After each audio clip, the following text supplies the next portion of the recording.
Hey everybody, support for today's episode of Still Untitled comes from Backblaze. Backblaze offers unlimited cloud backups for Macs and PCs for just $5 a month. You can go to backblaze.com/stilluntitled, that's the name of this podcast, so you know where you came from and continue to support the show. And there you can receive a fully featured 15-day free trial on their site. You can play with it, test it out, start protecting yourself from potential bad times today. And also don't forget they also have a business plan. Business backup. If you're already a Backblaze user at home, let your system admin at work know. Again, the website is backblaze.com/stilluntitled, and you can try the business version with more admin tools like using Backblaze groups or protect your home PC, again, just at $5 a month. And thank them for supporting this week's episode.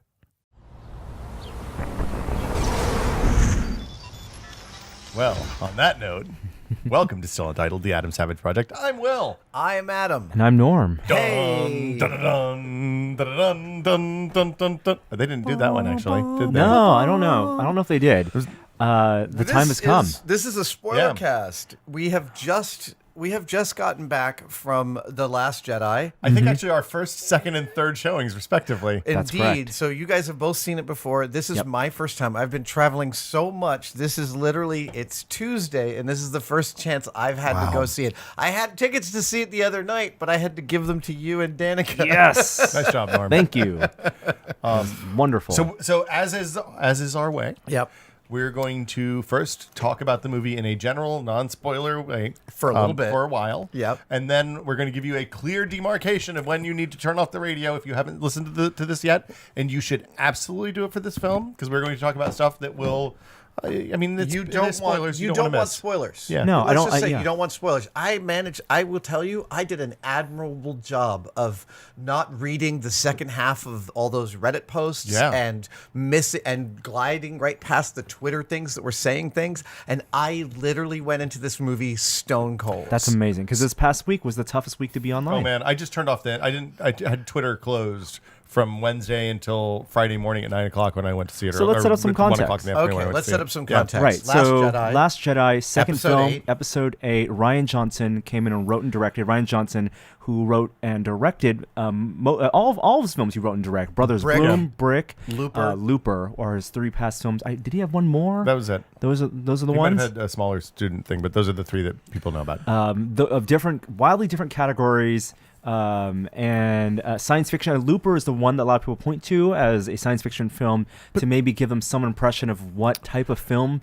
that Last Jedi was going to be. Yep. I think a lot of people, the concerns going into it because of some of the turnover at Lucasfilm in terms of Colin Trevorrow being taken off of Han Solo. the third film, and the Han Solo directors, Chris Miller, Phil Lord being taken off, and then even the Fantastic Four director, like they were afraid that the studio were going to control his vision. We see signs that seem to indicate disparities between unique directors and the Lucasfilm in terms of how they implement their visions. And Ryan Johnson has exhibited a really unique and amazing vision in his films. Oh, I mean, the first time I saw Brick, we turned around and put it right back on again when it was over. Right? It was one of those films that I saw and I had to go back and watch again because it was the work of a singular. Like it was a singular work that stood on its own in a way that I hadn't. It was a new kind of filmmaking. Totally. Which, how do you reconcile that with the most popular franchise, possibly movie franchise of all time,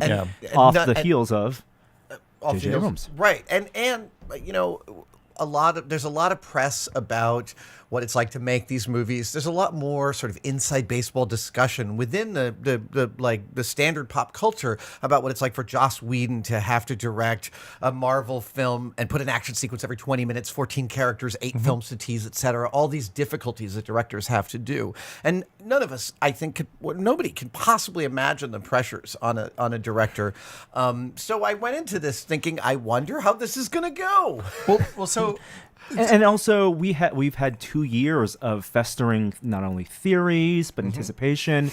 I don't think it was as much of the build-up as the Force Awakens. But I mean, Force Awakens ends on an incredible, like a literal cliffhanger. Yep. I mean, they're not hanging off the cliff, but they're standing on a cliff. A genuine cliffhanger. mystery boxes within mystery yeah, boxes. Yeah. So like, there's all the threads are dangling from the end of Force Awakens. And within the 2 years since Force Awakens, it's 2 years. Yeah. 2 years. Since Force Awakens came out.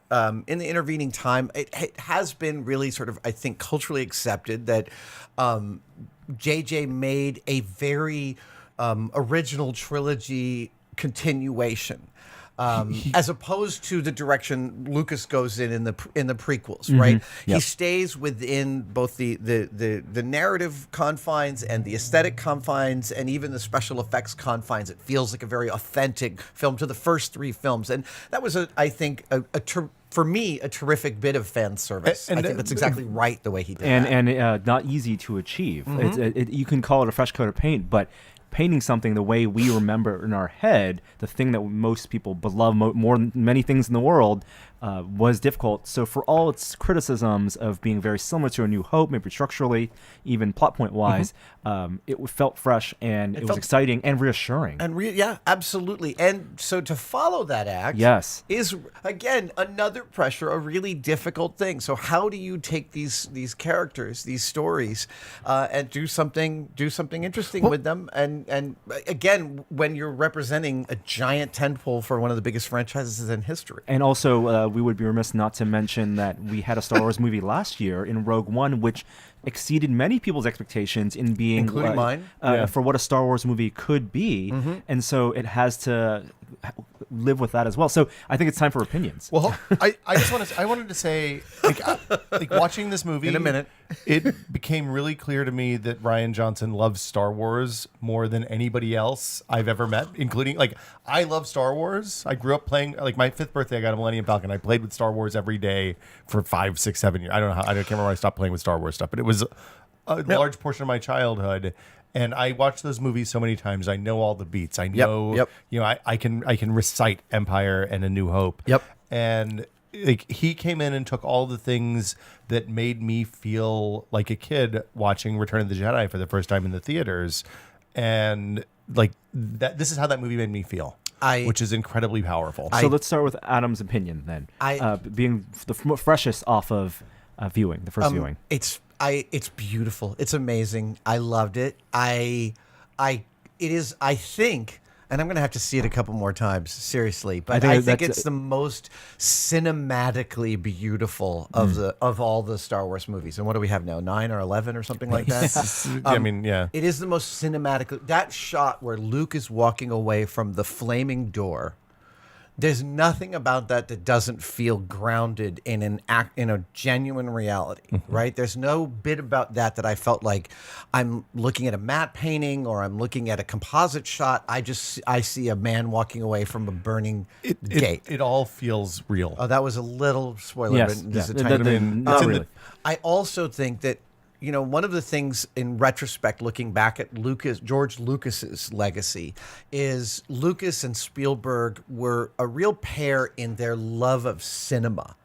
And Scorsese on a different level as a filmmaker, because he's making different kinds of movies. But like, Lucas is referencing all sorts of film history in the original trilogy, especially Star Wars, and Johnson is too, and not necessarily the same pieces of film history, which makes it really interesting and feel of a piece, but not like a copy. It's like an alternative universe. It's as if George Lucas was into these other things instead of Hidden Fortress. And yeah. So when we get to spoilers, I have a specific one that I recognized, a nod that he was doing to maybe one of the earliest films referenced in the movie. Could you sum up in 1 or 2 words, or let's say like 3 words, the film walking out of the theaters? We were talking about this off mic. Then you were saying to Will and I that as fathers, it might have affected us more, and I have to agree. The moments I found most affecting, and still as I think about it, because literally we left the theater 30 minutes ago, as I think about that, I still find quite moving, are the moments between fathers and their children, between parents and their children. This movie is so much about that lineage of the master to the student, of the parent to the child, of the of the uninitiated to the initiated and back and forth. But I mean, all And the Star relationship. Wars is about that. Like Yes. Star Wars is always about the relationship between a parent figure and a child. I also thought that the way in which it sheds the past Star Wars movies is really beautiful. That's not a spoiler. It's just a way in which philosophically this movie definitely steps out from the field and plants a really interesting flag that makes me fascinated about what the third movie is going to The planting of the flag is the feeling I left with this movie, in that it makes a statement not only about Star Wars but itself as a film, and I felt like that Rian Johnson had a lot of confidence in what he wrote. Not only the big themes of the Star Wars themes with the Force and the characters, but also the individual character arcs. Upon the second viewing, and maybe even the third, it may become more apparent. The major leads of this film, for me, like Finn, Rey, Luke, Poe, all have really resonant character development. Luke is a supporting character in this film. I mean, pretty clearly, which is I think part of the reason people are upset with it. But the film is about Kylo, Poe, Finn, and Rey. Also, can I a shout out? Like, there's not a single performance in the film that isn't stellar. No, Carrie Fisher, John Boyega. Hold on, we're getting into spoiler territory. If we're not go careful into here. some spoiler territory. Well, let's say, which of the performances did you find the most affecting? I felt Mark Hamill's. I thought Mark 100% agree. Hamill, Carrie like, Fisher was Oh my astounding goodness. as well. I will tell you, I've been reading some of the interviews with Rian Johnson about what it was like to work with Mark Hamill, and I hear between the lines, I'm sensing between the lines that Mark Hamill is a handful. Be careful. He's going to call you out on Twitter if you say anything mind. bad. I don't suspect that Mark Hamill minds being a handful. He's an amazing actor. He's built an incredible post-Star Wars career as one of the defining voice actors of the last 20 years. Yeah. And well-deserved. And what he brought to this film is incredible. And if that was a handful on set, it was completely worth it. I'm just thinking of Jay and Silent Bob Strike Back when he has a cameo as no, not again. The kids, cock the man- cop yeah, blocker, cock cop knocker, blocker. sorry, Cock knocker, yeah. and he has like a Schwartz type power, and then now he's this. This is, oh no, not again. But he clearly is invested in the role and into the making of this film, both in terms of the tongue-in-cheek aspects, the winks and nods, and the emotional impact in a way that.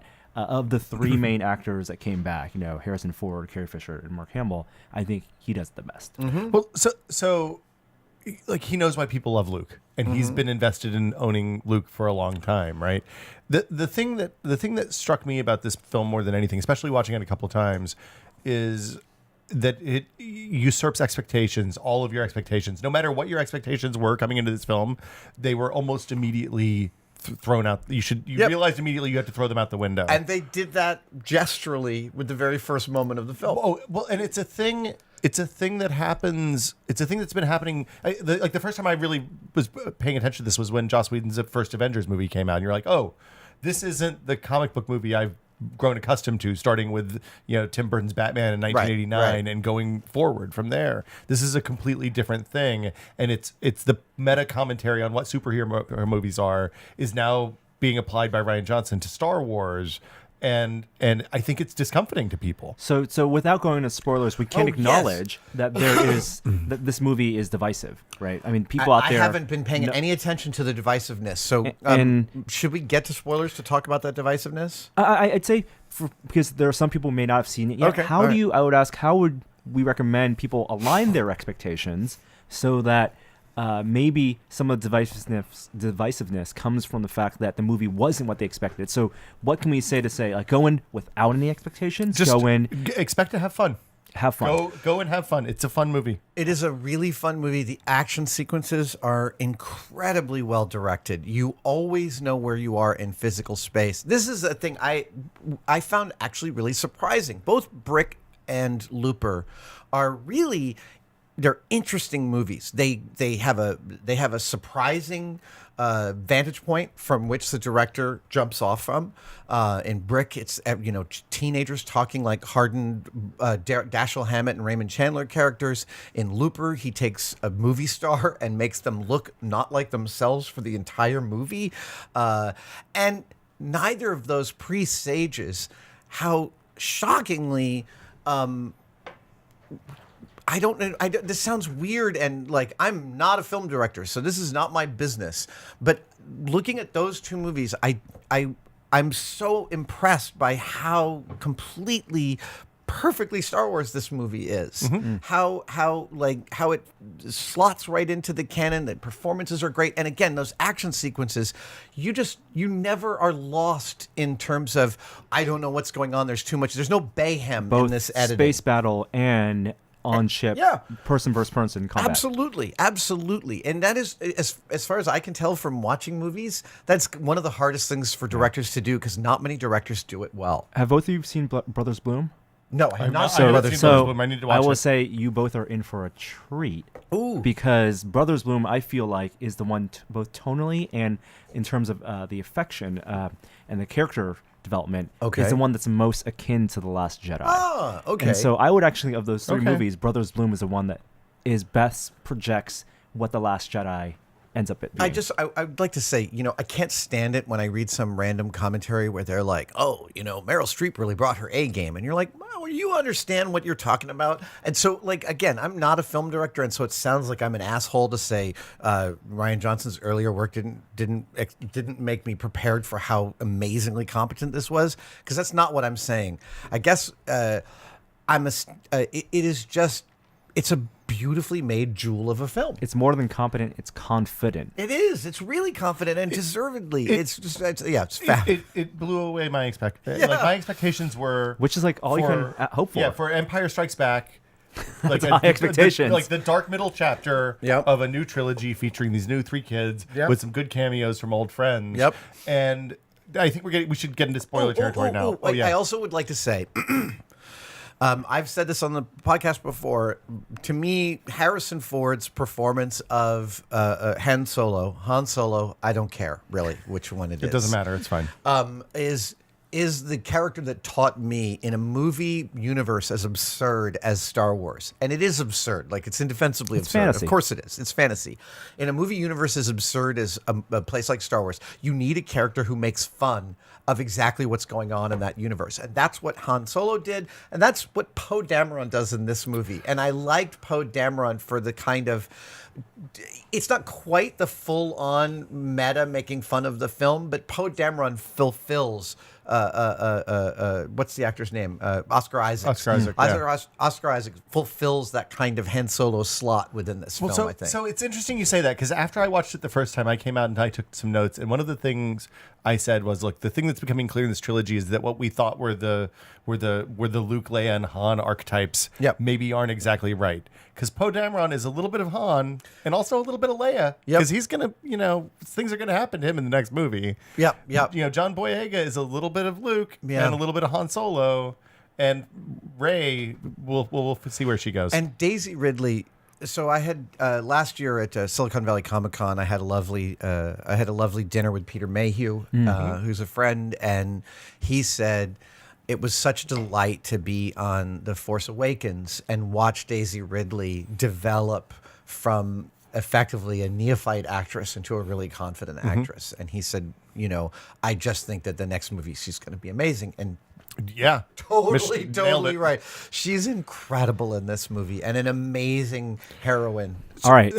Last thing, score. The way John Williams used a lot of new music, which is exciting. Yep. But also pulls in some real key bits, which we won't talk about right now, but we're going to talk about in a minute, is astounding and lovely and incredibly well done and heart-wrenching and awesome. It feels like a John Williams score. Yeah, totally. Okay, spoilers. All right, here we go. Turn it off. Go see the movie, please. Yes, go see the movie. It deserves Disney your 10 or needs 15 your money. bucks. They need money, it turns out. Disney is suffering people. So you've seen it in many formats. Yeah. We saw it in the Dolby Cinema XD at the Sony Metreon with the recliners. And holy shitballs, Yeah. was that a great auditory experience and visually stunning experience. So I saw it in the real IMAX in 3D. Yeah. I saw it at the Draft House on 35 mil or their digital version of that. Sony in projector. 3D, Sony projector. And then I saw it in the XD, and the XD far and away was the best presentation. Like the colors on that were astounding. You don't need to see it in 3D. There's a couple of really nice scenes in 3D. Yeah, I have no interest in 3D. But I wear glasses, and double glasses suck no matter how nice the glasses are. You know they have those like double glasses. Yo, dog, I heard right. you like glasses. Let's talk spoilers. Spoiler Okay, time. can you tell me? Can we get from the spoilers? I feel like I want to start with what the hell's the internet's problem with this movie? I haven't been paying any attention Yeah. at all. Okay. The gist, and I just started reading yesterday because I was like, wait, people don't like this movie? What the fuck is wrong with people? People don't like this movie because it throws out a lot of what people feel like was the core part of the Force, and Luke's inherent, Luke was the good guy. Luke is a disillusioned, bitter old man who's turned away from the Force, which they feel is against his character. But that's the central conflict of the film. And so they don't I- like. That's so- what they don't like. They feel conflict about the central conflict of the film. Achievement unlocked. Adam, let me explain to you something about in the Untitled culture of the hold on. internet. I don't think there's one specific reason that people are disliking the film, and many people have different reasons, but they do kind of fall around that their expectations from the last film, wanting answers and having the expectations of one seeing Luke in a triumphant lightsaber battle. Yeah. Right? Like the expectation that we would find out who Snoke is and that we would find out who Rey's parents are. Yeah. Like the mystery boxes that were set up. And for many, sometimes mystery boxes are made not to have satisfying answers. That the Yeah. mystery is more interesting than the answer.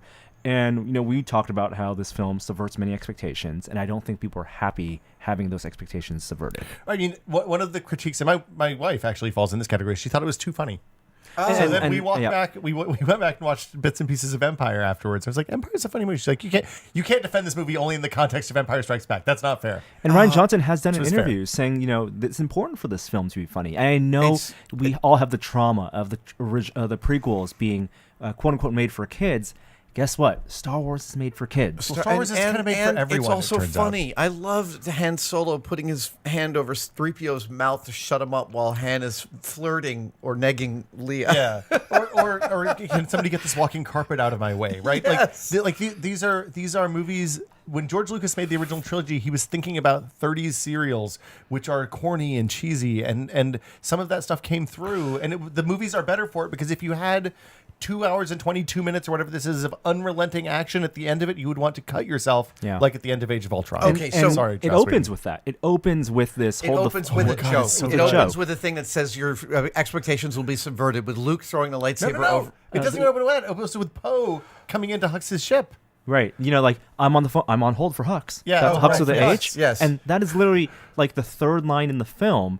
I think your expectations should be set. Yeah. Like then at that moment, that's when you eat your popcorn and have fun. Yeah, I totally agree. And in each, the original Star Wars films are funny. Empire, the most, I think, technically competent and best directed, and my favorite of the first three films. And it's only my favorite by a small margin because Star Wars, the hunger and grittiness of Star Wars is so perfect. Well, and the thing about Star Wars is the Imperials, Darth Vader is scary as hell, right?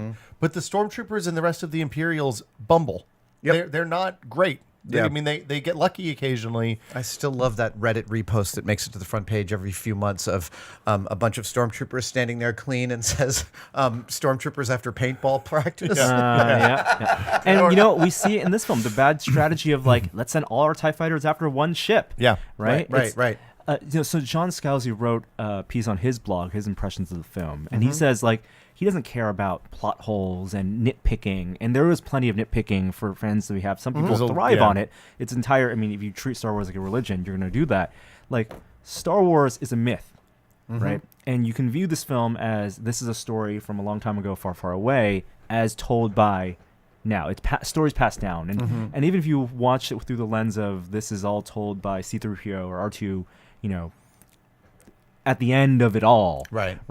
then you can say it's all about the characters and the big events. It's not about the little things like, oh, what was this person doing during that event, or why was this time? Yeah, and the conflict between Rey and Kylo or Ben was really, really lovely. I thought exceptional. the way this, again, if you're listening to this and you haven't watched the film, that's on you. Too late. But that central thread of the conflict between Kylo with his good side and Rey with the bad side, of being able to see the totality of the Force, was really lovely. And I can't remember if I said it on the podcast or just in my head, but I did have a suspicion that The Last Jedi meant that Jedi were not an exclusive order, but that the Force was something that anybody could access. Ben says that in the first Obi-Wan Kenobi says in the first movie. It flows through all of us. It's between the rock and the stone, and Yoda says in the second movie. And Luke saying that in lesson number one. Also, yes, Luke's lesson number one. I mean, if you don't listen to that monologue and see that Rian Johnson understands Star Wars and the Force, then it's not. I mean, then you've misunderstood it, I think. So a couple things I want to call out. It's the first paper in the Star Wars universe ever witnessed. And you know what? The books are saved at the end. Yes, right. I saw that. So the question is, did Rey take them, or did Luke hide them on the ship when he snuck aboard? So now I want reference material for those books. They're really lovely. I want to make one. There's two things. Yeah. You see Rey shut that drawer right as she's getting on the Finn. Rey shuts the drawer way earlier. Yep. Because that was one of the things I was looking for on the third viewing. Is that really the first paper? They didn't have flimsies or something in some other part of the. Wow. No other paper in the entire. Cloth. Maybe it's cloth. Can we talk about? Well, okay. It's linen. I'm gonna smack you. Actually. Okay, go ahead, Will. No, I was just gonna say, usurping expectations. Having this movie, having Luke come in and pull his Yoda impersonation when he's training Rey, when he says reach out and she sticks her hand out. First off, Luke tells you exactly what's going to happen in the entire movie from his very first line. He says, this isn't going to end the way you expect it to end. Right. This isn't going to go the way you expect it to go. Yeah. What do you want me to do? Walk out in front of the what are they called? The New Republic First Order army with a laser sword and stand down the whole army? Yep. Yeah. And then he goes, literally does that at the end of the movie. He tells Kylo Ren everything you said is wrong. He tells Rey everything she says about the Force is wrong. Yeah. And then it all ends up being true. It's all foreshadowed. The whole movie is foreshadowed exquisitely in the same way that Brick and Looper are, frankly. Interesting. Same with the other character development, like Rose. When what a great character! Great character. I think Kelly she Marie gets kind of a Tran. short shrift, actually. I don't disagree, but I thought she's terrifically performed in a really awesome wonderfully. character. She has the winning line of the film is when she saves Finn, and she goes, I saved you, dummy. It's not about defeating what you hate. It's about saving what you love. Well, and that's Rian Johnson quote talking directly to our culture right now. Yeah, and she says it early. Beautiful and she says it, and then she shows it earlier. Yeah, in the casino scene when Finn's like, "We got him," and we punched that city in the face, and she lets the and now she's done it. So Rian Johnson's partner, Karina Longworth, whose podcast, you must remember this, is one of my favorite podcasts, clearly... obviously, he's enmeshed and embedded and infused with film history. I saw one shot that I think comes from a 1927 silent movie called Wings, which has one of the earliest super advanced tracking shots through this bar where you're going over tables, past characters, and it's completely mirrored in the casino, in the opening shot of the casino as you're going past all the characters. That's fascinating. Talk about a hive of scum and villainy. A hive of scum and villainy. And I believe, again, I haven't been reading any of the press about this, but am I right that there's a tremendous number of practical masks, animatronics Yoda was in this a puppet. film? Frank Oz's hand was inside Yoda. And Porgs were puppets. And that Yoda was a puppet was completely, I'm getting chills. Yeah. That Yoda was a puppet was totally clear to me and perfectly right. Oh, yeah. That is... Puppet was beautifully built. It had so much of Yoda in it, and it almost made up for Chewbacca's upper lip. Too stiff. His stiff upper lip. Chewbacca, I hope that Chewbacca gets his due in the third movie. Listen, Peter, when he passed on the mantle of Chewie, I'm sure gave a tremendous amounts of advice because as George Lucas discovered when he tried to do reshoots without Peter Mayhew in the original trilogy. What Peter Mayhew brought to that character is significant and amazing in terms of that body language. Yeah. There's one animatronic in the whole costume, and it's just the upper lip. Yeah. And what Mayhew did was incredible. And yeah, I hope we see more, because I felt like Chewbacca was I wanted more Chewbacca. New Baka will take time to get used to. Yeah. So usurping expectations, man. I had something and I completely lost it a minute ago. I'm trying to get it back. Okay, well let's go ahead. choose. Let's just talk about Snoke and Kylo Ren. Right. I thought Snoke was maybe maybe the most beautiful, completely digital character. Oh, he's digital? Yeah. Oh, I didn't know that. Yeah. Snoke, and you saw from Tarkin last year. He had the same kind of sheen. Andy Serkis, great performance. Andy Now, Serkis, Andy Serkis, man, Andy, I love you. So the Emperor, obviously a callback to Episode 6 and the Emperor and Luke, right? And so also Luke throwing the lightsaber over his shoulder. Guess what? He threw the lightsaber over the railing right at the end of Return of the Jedi as well. Oh, right. Right. So he's done that before. He's done that before, and so go. Sorry, go ahead, Noam. Finish your thought. The expectation of Kylo Ren becoming good. Like, Yeah. I think a lot of people had that in their hearts. It's about a redemption story. Is this about the hero's journey or the villain's journey? It turns out it's a villain's journey, and he is full on villain. I got it. So this is the thing that I was really interested in. In terms of usurping expectations, all of the Star Warses, except for Rogue One, have at this point been about Skywalkers. Right. And one of the main subtexts of this movie is, Rey's a nobody, Finn's a nobody, Poe's presumably nobody. We don't know. Yeah. Kylo Ren comes out and tells Rey, "You're nobody" in that final sequence. Yep. The negging scene. Yeah, the negging scene. It's And horrible. It was hard. It was hard to watch. But it's Ryan Johnson saying, look, Star Wars can be about more than Skywalkers. They say, Well, that's what he's saying with the great Force, too. Skywalker Yeah. blood, Yeah. sarcastically, facetiously 3 times. Everyone who mentions the Skywalker blood is mentioning it because it didn't do what they expected it to Yes. do. Right. Yeah. Yep. Yeah. Yeah. But and that Snoke sequence with the Snoke fight. I mean, Ryan Johnson telegraphs it perfectly. You see the lightsaber moving. Snoke describes his own demise. It's beautiful. It's really beautiful. What a great little twist that we get to see, that we get to understand Kylo's villainy, what we think is his heroism that turns out to be the extra layer of his knew it villainy. wasn't And gonna be it's his not heroism. it's not complex. It's more complex than just light or dark. It's not seduced. He is just a bad person. Well, more interesting than that is it solves what I think is the main problem with all of the Star Wars, except for the first Star Wars, which is that you open on the Tantive 4, you see Darth Vader for the first time. He is clearly just an evil motherfucker, right? Like he is the worst guy in the universe. And then they immediately in the next movie introduce a bigger bad who maybe isn't as big and as bad, and scary, but he is. With Kylo Ren, they've written a character that is truly, truly terrifying, really, really scary. Like he's impulsive, and he has a temper, and he's destructive, and he has no kind of filters, and he's the actual first villain since Darth Vader that's good. Yes, that's that's a right. good villain. Like the people who are complaining that we're not going to get a Snoke backstory. That Snoke, it was wasted. Great, that's terrific. Who cares? Yeah, Like, it's thank just you. like the Emperor. It wasn't about the Emperor. It was about Vader. We got an Emperor backstory. Yeah. It was terrible. Also, how beautiful was Snoke's chamber? That red- those guards? kabuki theater. the of his- Technicolor dance. Yeah. I mean, it was like a Vincent Minnelli dance number, and I mean that in the best, highest complimentary fashion. Yeah. That lightsaber fight gets better every time. Like I had to go out and take a call this morning right before it, and I was like, I got to get back in time for the lightsabers. I got to get back in time for the lightsabers. Snoke's samurai red guard. That is a costume. That is an amazing costume. I can't wait to see a whole crap ton of those at Comic-Con. And they all have different, clearly like martial arts inspired types of weapons. Is the chainsword guy? I mean, even down to the chain, Yep. doing the bring you towards me like Go-Go Yubari. It's so good. fabulous. It's so good.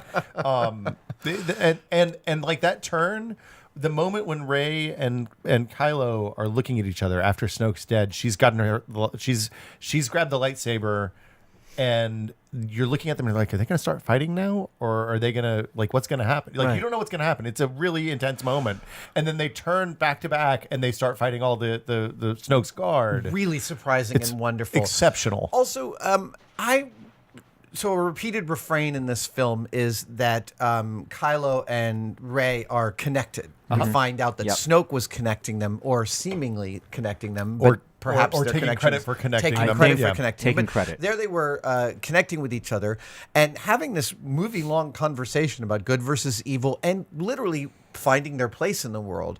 I found it an amazingly wonderful choice that Johnson didn't do any special effect for that conversation. Yeah. There was no, I'm looking at a ghostly apparition. It literally was reverse angles. I am in this space, you are in that space. The audience knows we're talking because of film language that we all understand, and there's nothing that needs to be done to make this better because it's an emotional, not visual And moment. it made the impact of when they touch and they're in the room together that Totally. much more. Where you have Sorry this, for hitting you. and When when Luke Luke comes in walks and sees them both? that walks into the bedroom and sees like that's another like Yeah. caught the kids. Caught Han kissing but Leia. The point is made that even after Snoke dies, they have the connection. Mm-hmm. They see each other They're when close. and so they may be connected, which leads maybe To an interesting She's conversation. Adam Yeah. Driver's daughter. No, well, maybe her parents aren't really nobodies. I Maybe the don't negging I is think her parents are nobodies, and I don't think it matters. think it's that's better the if her whole parents are point. nobodies. Yeah. I think him saying they died in a pauper's grave on Jakku. Jakku. Okay, that is kind of the middle of nowhere. That was great. That was great. Yeah. Look, See, Mark Luke- Hamill had the good lines. Yep. Totally. The other thing that I loved was Adam Driver breaking fourth wall, like representing the viewer. Hey, can you see where I am? I can't see where you are. I can just see you.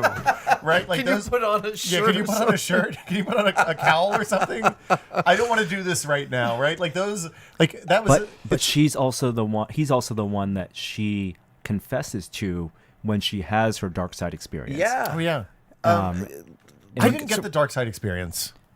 Like, you don't understand why she did that. I understood why she did that because the plot demanded it, but I don't understand what she got out of it. It's not about what Luke says is, what we've understood of the Force is that you're either light or you're dark, and you're pulled by one or the other. And for her, it's not about I choose light; it's a spectrum, and she can jump in the dark willingly. She did because she wants the answers, but that doesn't make her bad. And she's still good. I think that's. I mean, if I had to guess, I would say that's the thing that people have reacted most negatively to is that the rewriting the rules of the Jedi and the Sith and having more gray area. Okay, in it, It's right? fantasy. If I know, but when 280 books, Norm. it's also very Jesus, really. There were 280 books that were wiped away in the extended universe. The petition on change.org explains exquisitely in detail. Okay, I it's very Buddhist, the idea of erasing your past. It is a very Buddhist idea that our self is a construct. I think that I'm going to have to see it again, but upon the first pass in my brain, Rey going down into the hole and seeing reflections of herself, and that delay, I think what she's looking at is the long tail of her actions always end up with her. Right? So whatever you do, it is still you. You are still at the end of this tale of action. There's something there to scratch the surface of about what the Force means. And, what she says, what she thinks the Force is exactly what most people would say. Oh, it's a power the Jedi have so that they can float shit. And guess what? Make people do what they want. And make people do what they want. And that's what a lot of people wanted from the film. And that's not the Force. So how about the ending, the big twist, the Luke fight at the end? I don't think that was a big twist. The fucking name of the movie is The Last Jedi. No. Guess what's gonna happen to him? I'm saying not him dying. Oh. I'm saying his fight with Kylo Ren. His fight with Kylo Ren. His So presence. the second he comes out and pulls out that lightsaber, the prop guy in me like, was it's like, like Graflex. how's he holding the Graflex? There's only one Graflex. There's only one Graflex. Yeah. I don't know what the fuck he's holding, but that's not the lightsaber. I know And then the makeup guy's like, "Why is his hair cut? Where did he get that? Why is his hair so brown?" And the costume guy's like, "Where did he get those clothes?" Because they showed the Jedi lightsaber in the flashback with Kylo Ren. When he tries to kill Kylo Ren or thinks about killing Kylo Ren, Yeah. he has the Jedi lightsaber. Oh, He has the green one. The green one. He has the green one. Yeah. wait. Oh, you mean the one he made? The one he made at from the start Empire. of Jedi Oh, at the end of after he lost Yes. the Graflex Right, right, into the end of yes. Empire. Yes. With his hand. So he made that one again. Yeah, so he has that. He comes out with the Graflex. He has the trimmed darker beard. He looks about 10 years younger. Right, I totally missed the beard bit. Oh, see, I was I like, missed what? that entirely. Why does he look so? Did he clean up? So- did he go get a stop at the barber I on the also way? loved when they fire all the guns and he comes out and just does that. That's and that's like one motion. That's from a Kurosawa movie. It is. And so much of the sword fights are from Kurosawa movies. Yeah. The cuts to the feet. I don't think there's another Star Wars movie that does that. But if you are an aficionado like I am of good samurai cinema, sword fights are all about the position of the feet. Yeah. And I think Sword of Doom is one of the best ever done. But that position of the feet and the scraping away of the salt to see the red earth below, really super looking at and guess the what? history of Another Japanese cinema. usurped expectation. Like, oh, it's a snow planet. It's going to be like Hoth. Nope, No. not so much. No. Salt. That And was- I love that the rebels are all old white dudes. Well, the guy who says salt, the one next to him is Gareth Edwards, director of Rogue One. Oh, really? Oh, that's many awesome. many Well, cameos. isn't- That's fabulous. Isn't the guy that's like the general, like the land general guy? He's the guy from Empire, right? The guy with the beard. I don't know. That's what I always found it surprising how old many of the rebels are. And boy, did they they cut it to the quick by so, the end. There's like, like half a dozen left. and I think Leia saying that it's about saving lives, not in chastising Poe at the beginning, is because there are not a lot of. It's like very Battlestar Galactica. There are only 400. The whole movie's one long chase scene. How did they mess this up? Like they win, they took out the command and control structure of the Empire at the end of Jedi. Yeah. Right. They killed the Emperor. They killed Darth Vader. The Death Star's blown up. The Executor with all of the top brass in the Imperial Navy's gone. How did the rebels lose the Republic in 20 years? Go read the comics. I don't want to read the comics. Oh, they it's- voted I don't Donald. They voted Donald Trump in, and everything God. went from there. I don't. man, I don't. space- That's not Hey, the point. Hey, make the Republic great again, Hey, guys. I will tell you, I still wanted a little more out of Phasma. I Yeah, thought Phasma was she the only was- one that got short shrift. It's a too, great character, and I loved the line, Was she "You're a only great going to be character? scum," and he says, "Rebel scum," and then it Great. explodes behind him. Very Joss Brilliant. Whedon, that line. Yeah. Very, But- wonderful. And so I'll go back to the Luke thing. When he first appears in that room, my impression was immediately like this is just like Rey and Kylo see each other. Maybe this is Luke and Leia just seeing that each didn't other. occur to me at all. And then he winks at C-3PO. I'm like, okay, they're not doing that, and I guess. And then they do it. and it's one big Jedi mind trick. Yep. I wondered if that was a late, speaking about the filmmaking, I wonder if that was a late change. No. So Because like, why does he give her the There. Falcon dice? Okay. And remember, it's fake dice. The fake dice. I know, but right. why bother? Because it's to mislead you to It's a to think misdirection, it's yeah. misdirection. Pure misdirection. So side story completely. My good friend Fawn Davis of Fawn Co. Friend of Tested. From Fawn- BattleBots as well. Yes, Yeah. indeed. From Mouser Mecha Catbot. His wonderful Mouser Mecha Catbot. Meow meow. He has a great story from many years. I think even before he worked at ILM, he was working at this place where there was a parking lot nearby. And he decided to go one day. Fawn, you'll tell me if I got the story wrong. He decided to go one day and pulled up to the guy at the thing and said, "No, it's I'm supposed to park here because of the folks." And the guy was like, "Okay," and he just pulled into a parking space and did that every day for months. Where was this? This is I can't even remember. It might have been in Portland or it might have been in San Francisco, but it might have been in Soma. But Fawn keeps pulling into this parking lot, and once he's supposed to be here. established it once, Yeah.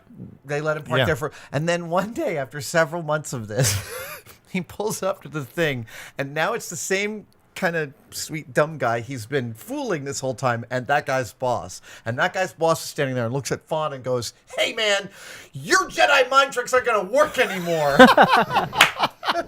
That's amazing. Confidence. Oh, man. Will get you a lot of places. Can we talk about the last scene? Yes, The scene with the kids? Yep.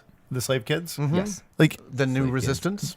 I mean, presumably. I mean, Yeah. I think That's exactly what that. I looked at it as the rise of the Force, the return of the Force to the galaxy, right? That is Like, it. the Oh, last that kid episode, reaches out to grab he the grabs the broom broom and with Yeah. the Force. Yeah. And I don't think it's that one kid I is think like that the kid next is all coming. kids. It's all kids. It's Right. It's the end of Buffy. It's all the potentials, getting all the Yeah. powers. This it's is not what the one Last person Jedi being, means: Yeah. is that this is the Force's ability to be used for good is no longer in the hands of a single people who are training each It's other. a diaspora of the Force. Right.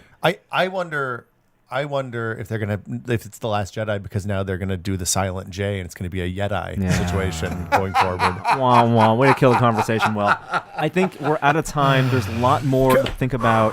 Can I hit the John Williams stuff real quick? Yes. They used Leia's scene. We didn't talk about the Leia death scene at all. So, Like when she did die, but we thought she did. Yeah, which I found really beautiful and intense. And it was the first time you saw actually, it's one of the very first times you saw real world physics happening on an object within the Star Wars universe, where you see her get cold and icy. Yes. Yeah. Yes. And the vacuum of then space. just a little bit of force will give you the momentum to Mary Poppins all the way down there. They played Leia's theme from Return of the Jedi from the Ewok village with that. I smelled that. And When it was lovely. they were in the Millennium Falcon fight on the mineral planet at the end, they played the theme from John Williams used the theme from the TIE Fighter escape from the original Death Star in Star Wars.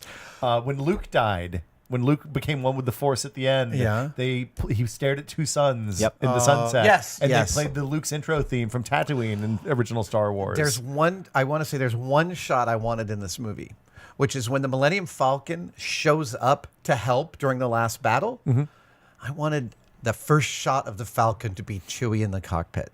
I realized that would have just that one. Connected Sorry, it. Ryan. I want that one little piece of like, Chewie, man. Chewbacca. Yeah. Princess Leia got the Chewbacca hug that she missed at the end of Force Awakens. Get his full nuzzle. Yeah. and Poe got a I know. Yeah. Oh, Poe did get an I know. Or he gave the I know. Wow. So we'll see where that goes. Really, I don't know. really, really deeply satisfying. I'm gonna go see it again. I'm gonna take my kids to see it. My nephews and nieces will yeah. I think it's a do denser another movie discussion than about most it. people who. I mean, the only thing that kind of like I thought that they did a really good job giving the 4 core characters of the new franchise arcs, but the Finn and Rose arc through the casino, like, I guess it's important because you have to set the stage for the slave kids and all that stuff. But that was the part that felt like maybe. There's it's funny when she says, I want to do something to this terrible, beautiful place. Yeah. Right. That I felt like, again, there's so much quoting of,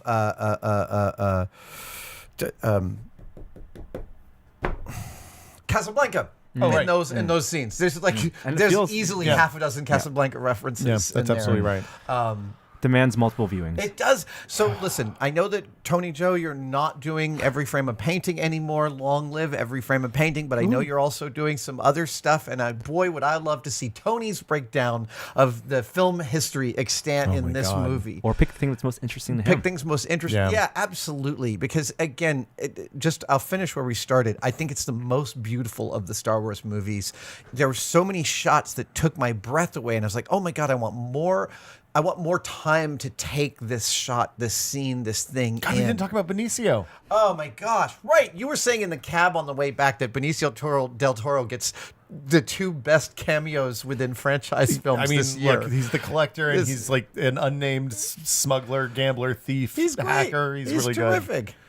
Good. Yeah. All right. Okay.